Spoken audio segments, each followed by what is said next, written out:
কিছু পারফরমেন্স করলো, খুব ভালো। কিন্তু আমি যেটা কবিতাটা বলবো সেটা সবারই জানা উচিত, কারণ আমরা ছোটবেলায় পড়েছি।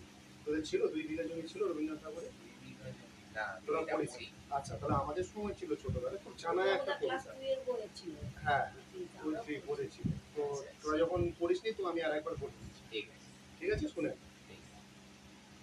2 বিঘা জমি রবীন্দ্রনাথ ঠাকুর। শুধু বিঘে 2 ছিল মোর ভূমি, আর সবই গেছে ঋণে। বাবু বলিলেন, বুঝেছ উপেন, এ জমি লইব কিনে। কহিলাম আমি, তুমি গোস্বামী, তুমির অন্ত নাই। যে দেখো মোর আছে বড় জোর মরিবার মতো ঠাই। শুনি রাজা কহে, বাবু জানো তো হে, করেছি বাগান খানা।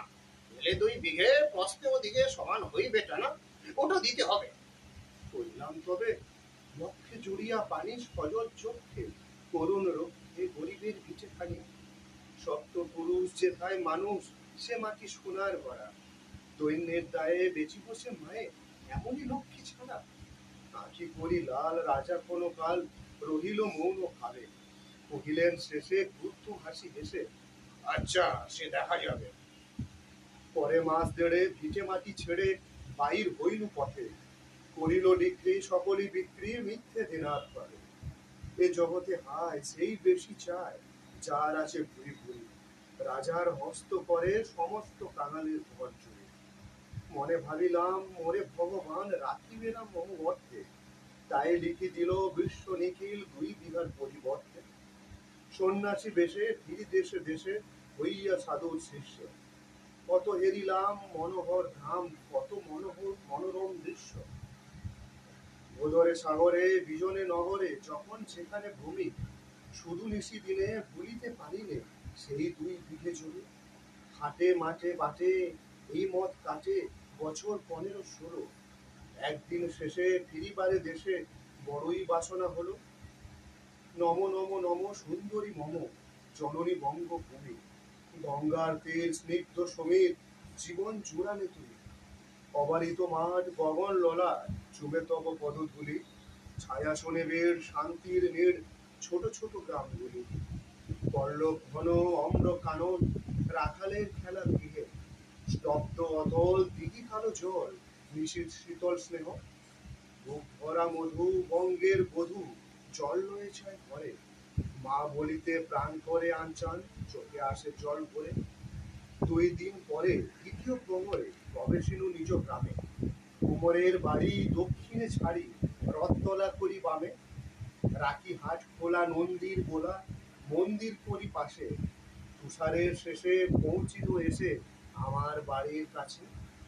ধিক ধিক ধিক ওরে শত ধিক তারে, নীলাজ ফুটালো ভূমি। যখনই যাহার তো তখনই তাহার, একই জননী তুমি।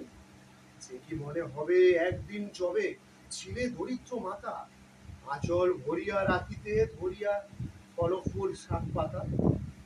আজ কোন রীতে কারে ভুলাইতে ধরেছ বিলাস বেশ, 5 রাঙা পাতা অঞ্চলে গাঁথা, পুষ্পে খচিত কেশ।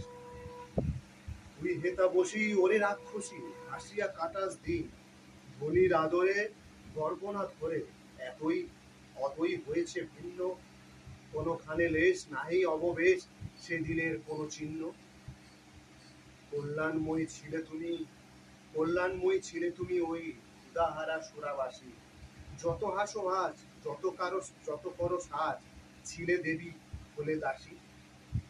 বিদীর্ণ হিয়া ফিরিয়া ফিরিয়া চারিদিকে চেয়ে দেখি, প্রাচীরের কাছে এখনো যে আছে সেই আম গাছ। দেখি বসি তার তলে নয়নের জলে, শান্ত হইল ব্যথা। একে একে মনে উদিল স্মরণে বাল্যক বালক কালের কথা। সেই মনে পড়ে জ্যৈষ্ঠের ঝড়ে রাত্রে নাইকো ঘুম, অতি ভোরে উঠি তাড়াতাড়ি ছুটি, আম কুড়াবার ঘুম। সেই সুমধুর স্তব্ধ দুপুর, পাঠশালা পলায়ন। ভাবিলাম হায়, আর কি কোথায় ফিরে পাবো সে জীবন। সহসা বাতাস ফেলি গেল শ্বাস, শাখা দুলাইয়া গাছে। 2টি পাকা ফল রহিল ভূতল আমার কোলের কাছে। ভাবিলাম মনে, বুঝি এতক্ষণে আমারে চিনিলি মাতা, আমারে চিনিলি মাতা। স্নেহের সে দানে বহু সম্মানে বারেক ঠেকালো মাথা। হেন কালে হায় জমদূত প্রায় কোথা হতে এলো মালি। ছুটি বাঁধা উড়ে সপ্তম সুরে পাড়িতে লাগিল গালি। কহিলাম তবে আমি তো নীরবে দিয়েছি আমার সব, দুটি ফল তার করি অধিকার, এত তারি কলরব। চিনিল না মোরে নিয়ে গেল ধরে, কাঁধে তুলিল লাঠি গাছ। বাবু ছিপ হাতে পরিষদ সাথে ধরিতেছিলেন মাছ। শুনে বিবরণ ক্রোধে তিনি ঘন, মারিয়া করিব খন। বাবু যত বলে পরিষদ দলে দলে বলে তার শতগুণ। আমি কহিলাম শুধু দুটি আম, ঠিক মাটি মহাশয়। বাবু হেসে কয়, বেটা সাধু বেশে পাকা চোর অতিশয়। আমি শুনে হাসি আঁখি চলে ভাসি, এই ছিল মোর ঘটে। তুমি মহারাজ সাধু হলে আজ, আমি আজ চোর ঘটে।